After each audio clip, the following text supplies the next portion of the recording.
Hey everyone, welcome back to the channel. Thanks for tuning in for another episode. Today we're going to give you a few tips to improve your success on the water. And these are going to be geared more towards becoming a better tournament angler. But in reality, if you can master these handful of things, regardless of whether or not you fish tournaments, they will make you a better angler and you will catch more fish. I do a lot of presentations and do a lot of talks at high schools and colleges and local clubs. Hence, I'm actually wearing the Menasha Fishing Club, so one of the local high schools here in Wisconsin.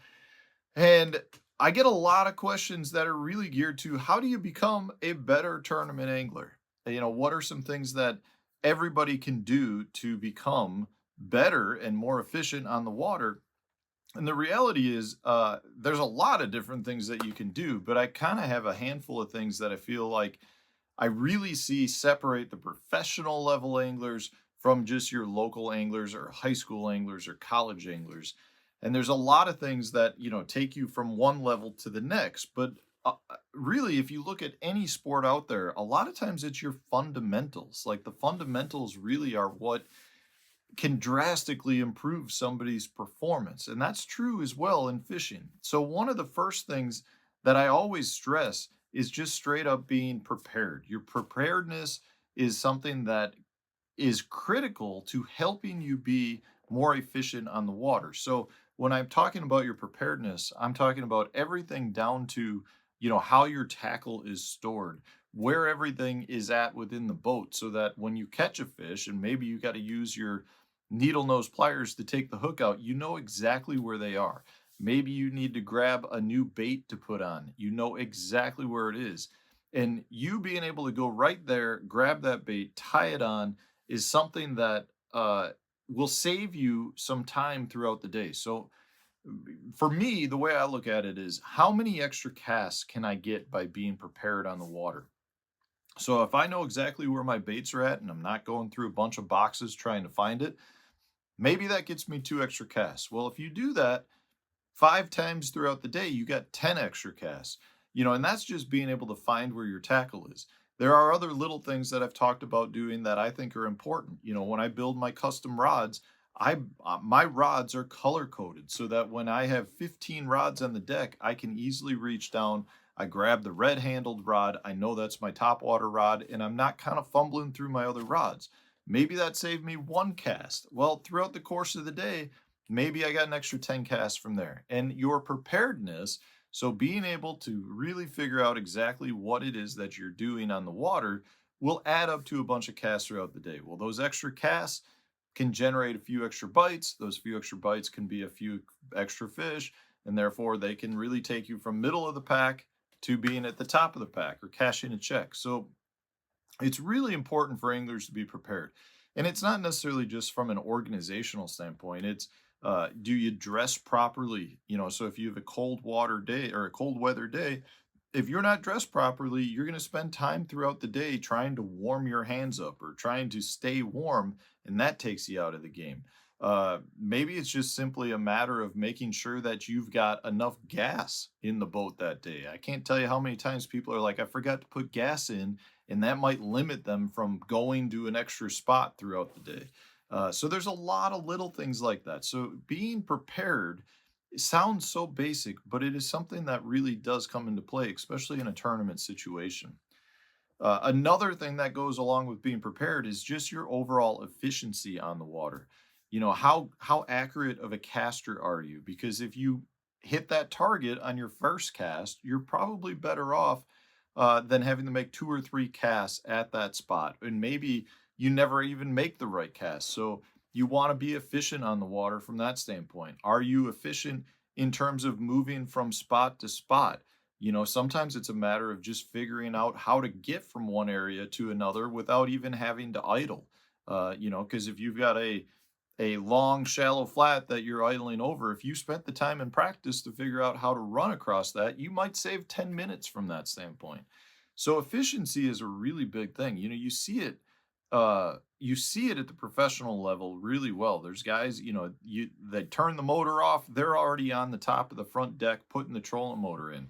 It's how quick do you go from the trolling motor, stowing the trolling motor, getting your life jacket on, have the motor up and running. Like there are little things that really can separate an angler with respect to efficiency. So it's not only your actual fishing skills, but how fluid are you in the boat? How well do you move around? How well do you know the area? Lots of value can go into efficiency. And it's one of those things when you watch an angler like Jacob Wheeler, how smooth and fast he is in doing a lot of those things. Uh, the third thing I would say to do during a tournament or anytime you're on the water is listen to your instincts. You'd be amazed at how often your instincts are right. You know, it's pretty interesting to me how many times you're on the water and it's like you have that deep down thought that's telling you, hey, you should go hit that tree or move over to that other shoreline. Or maybe it's, man, you know, those instincts are telling you you're going to get a bite before you even like get the bite on a cast that you made. If you listen to those instincts more, you'd be surprised at how often they're right.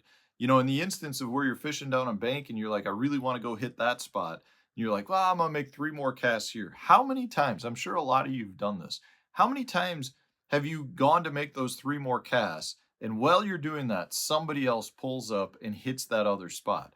Well, those 3 other casts that you made very rarely ever pan out. And now you can't even go hit the spot that you wanted to. Had you listened to your instincts first, you would have pulled up before that other boat and got the fish through that spot. Now, it doesn't mean you would have caught one, but it didn't throw you out of your game. Listening to your instincts is critical during tournament performance because a lot of times your instincts are all being generated by things that you're not really aware of. You're not actually thinking about, but your brain is like, I've been in this situation before. And when we did it, I caught him doing this, or under these conditions, maybe I need to go try this. If you listen to it a lot of times, you'd be surprised how often they actually pan out. So do not be afraid to listen to your instincts and follow through on your instincts versus trying to force whatever it is that you think you need to be doing. A lot of the best anglers out there go out with a game plan, and that game plan within minutes, they're like, it is not the same today. I need to adjust. They'll go adjust and they'll figure it out and catch the fish. Whereas a lot of the average anglers will try to force whatever it was that they were doing. Maybe it was something they found in practice, or maybe it's just the way they wanted to fish. But there's times you can't force it. You're better off listening to your instincts. Uh, Along with that, another thing that any angler should strive to do is be very well rounded as an angler. Don't be a one dimensional angler. You know, I see this a lot based on parts of the country you're in. You know, a lot of times if you're, say, a river fisherman and you only fish rivers, you can't relate that back over to, say, lakes. You know, a lot of anglers struggle making that transition. They might be a great river angler. You take them off, you put them on other lakes, they can struggle. A lot of times you go down to Florida. Florida is a very similar fishery almost throughout the state. So a lot of Florida anglers do great in Florida and then they struggle elsewhere. A lot of really good anglers from, say, the Ozarks region go to Florida and they struggle in Florida because it's not anything like what they're familiar with. So if you want to be a really good angler, you need to be well rounded with respect to all different types of fisheries, all different types of techniques, being able to utilize a lot of different baits. You know, that was one of the things. If you go back and look at my career, my first 3 years on tour were my worst years on tour, and I finished right in the middle of the pack, like in the 70s.